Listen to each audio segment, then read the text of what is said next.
मान लीजिए आपके पास एक सूटकेस है जिसमें नंबर लॉक लगा है और उसमें 4 चक्र हैं। प्रत्येक चक्र में 0 से 9 तक 10 अंक से चिन्हित किया गया है। यदि किसी विशेष अनुक्रम में 4 विशिष्ट अंकों की पुनरावृत्ति ना हो तो लॉक को खोला जा सकता है। किसी कारणवश आप अंकों के इस विशिष्ट क्रम को या निश्चित क्रम, जिसे आप साधारण भाषा में पासवर्ड भी कहते हैं, को भूल गए हैं और आपको केवल इतना याद है कि पहले चक्र पर 7 का अंक चिन्हित था, बाकी के चक्र के अंक आपको याद नहीं है। तो आप क्या करेंगे? संभवतः आप एक सूची तैयार करेंगे बचे हुए 9 अंकों में से किन्हीं 3 को चुनकर। मान लीजिए आपने 3 अंक चुने, 1, 2 और 3। इसे आप कितनी तरह से लिख सकते हैं? 1, 3, 2, 1, 2, 2, 3, 1, 3, 1, 2, 3, 2, 1। आप इन 3 अंकों को 6 अनुक्रमों में लिख सकते हैं। यह तो तब है जब आपने निश्चित कर लिया कि आपको 3 अंक कौन से लेने हैं, लेकिन आपको तो पता नहीं है कि वो 3 अंक कौन से हैं। तो संभवतः ये सूची बहुत ही नीरस और लंबी हो जाएगी, जिससे आप बोर हो जाएंगे। तो क्या करें? आज हम एक ऐसी मौलिक गणन तकनीक सीखेंगे जिसकी सहायता से हम वस्तुओं के चयन और उन्हें क्रमबद्ध करने के अनुक्रमों की संख्या को ज्ञात कर सकते हैं। इसको हम एक और उदाहरण के द्वारा समझेंगे। मान लीजिए मोहन के पास 3 पैंट और 2 शर्ट हैं। पैंटों को हम P1, P2 और P3 से चिन्हित करते हैं और उसके पास जो 2 शर्ट हैं उसे हम शर्ट 1 और शर्ट 2 से चिन्हित करते हैं। तो इस प्रकार वो पैंट 1 और शर्ट 1 का एक जोड़ा पहन सकता है। पैंट 1 के साथ शर्ट बदलकर दूसरा जोड़ा पहन सकता है। इसी प्रकार पैंट 2 के साथ शर्ट 1 और शर्ट 2, ये 2 जोड़े पहन सकता है। तो कुल मिलाकर आपके पास 6 संभावनाएं हैं पैंट और शर्ट के जोड़े पहनने की। तो एक और समस्या के द्वारा हम इसे समझेंगे। आरुषि के पास 2 स्कूल बैग, 3 टिफिन बॉक्स और 2 पानी की बोतल हैं। वो इन वस्तुओं को कितने प्रकार से विद्यालय ले जा सकती है यदि उसे प्रत्येक में से एक को चुनना हो?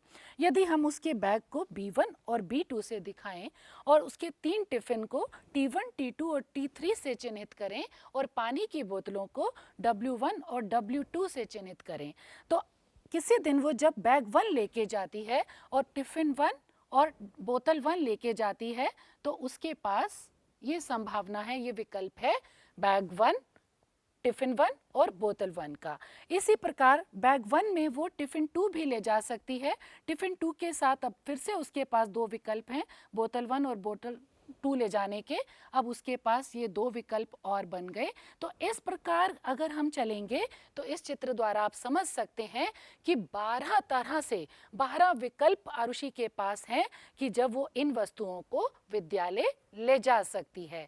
ये सब एग्जाम्पल्स जो हैं हमने इसलिए समझे कि हम एक ऐसी मौलिक गुणन तकनीक को सीखने जा रहे हैं, जिसका अध्ययन करने जा रहे हैं। वो सिद्धांत की सहायता से हम वस्तुओं के चयन और उन्हें क्रमबद्ध करने के अनुक्रमों की संख्या को निर्धारित कर पाएंगे।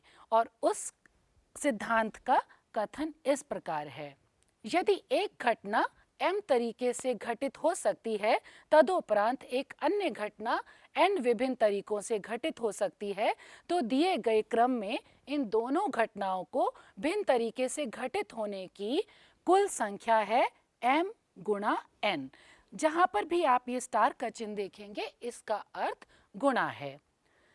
ये तो था कि जब कोई घटना 2 अलग अलग तरीके से घटित हो रही है, m विभिन्न तरीके से या n विभिन्न तरीके से। हम इसका व्यापीकरण भी कर सकते हैं। घटना यदि 3 तरीके से घटित हो रही है, तब हम इस कथन को किस प्रकार लिखेंगे? यदि एक घटना m विभिन्न तरीकों से घटित हो सकती है, इसके उपरांत एक अन्य घटना n विभिन्न तरीकों से घटित हो सकती है, इसके बाद एक तीसरी घटना P विभिन्न तरीकों से घटित हो सकती है, तो इन तीनों घटनाओं के घटित होने की भिन्न तरीकों की कुल संख्या होगी m गुणा n गुणा P। तो हम इसे उदाहरण की सहायता से समझेंगे। ये सिद्धांत जो आपने सीखा था गणना का आधारभूत सिद्धांत। शब्द रोज, जिसमें ये 4 अक्षर हैं ROSE के अक्षरों से बनने वाले अर्थपूर्ण या अर्थहीन शब्दों की संख्या ज्ञात कीजिए, जबकि अक्षरों की पुनरावृत्ति संभव नहीं है। तो हमारे पास पहला रिक्त स्थान भरने का तरीका, क्योंकि हमें कहा गया है इस चारों अक्षरों का प्रयोग करना है और हम इसके लिए 4 रिक्त स्थान ले लेंगे जिसे हम भरना चाहते हैं, और हमारे पास 4 ही विकल्प हैं और 4 ही अक्षर का हमें शब्द बनाना है। तो पहला रिक्त स्थान भरने का तरीका हमारे पास है 4, क्योंकि हमारे पास 4 अक्षर उपलब्ध हैं। अब चूंकि ये कहा गया है कि पुनरावृत्ति की अनुमति नहीं है, एक अक्षर का हम पहले से ही इसमें उपयोग कर चुके हैं, क्योंकि ये रिक्त स्थान 4 तरीके से भरा जा सकता है। कोई एक अक्षर हम इसमें चुन चुके हैं, तो हमारे पास अक्षर बचे 3। तो दूसरा रिक्त स्थान भरने के तरीके होंगे 3। इसी प्रकार तीसरा रिक्त स्थान भरने के तरीके बचेंगे हमारे पास केवल 2, और एक ही रिक्त स्थान बचा है और एक ही अक्षर बचा है। तो इस तरह से ये विकल्प हमारे पास हैं। तो अतः शब्दों की अभीष्ट संख्या 24 होगी। किस प्रकार कहेंगे इसे हम कि ये 4 गुना 3 गुना 2 गुना 1 गणना का आधारभूत सिद्धांत हमें इस प्रश्न को सॉल्व करने में सहायता करता है।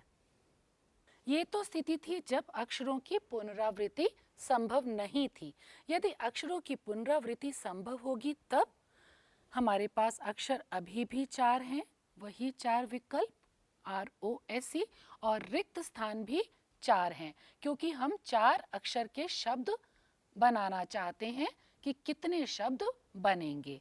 अब ये 4 अक्षर हैं, तो पहला रिक्त स्थान हम 4 तरह से भर सकते हैं, लेकिन पिछली बार की तरह दूसरा रिक्त स्थान अब हम कम नहीं करेंगे। हमारे पास अभी भी 4 विकल्प उपलब्ध हैं, तो अभी भी हम चारों विकल्प का प्रयोग कर सकते हैं, क्योंकि पुनरावृत्ति की अनुमति है।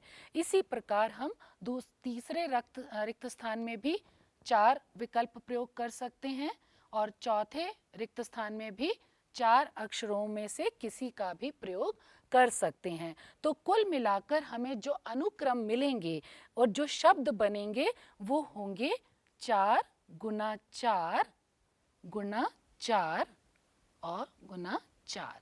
ये हो गया 256 अनुक्रम, जिसमें हम इन 4 अक्षरों को व्यवस्थित कर सकते हैं। है ना मज़ेदार ये गणना का आधारभूत सिद्धांत? हमारी कैसी समस्याओं को ये आसानी से हल कर देता है।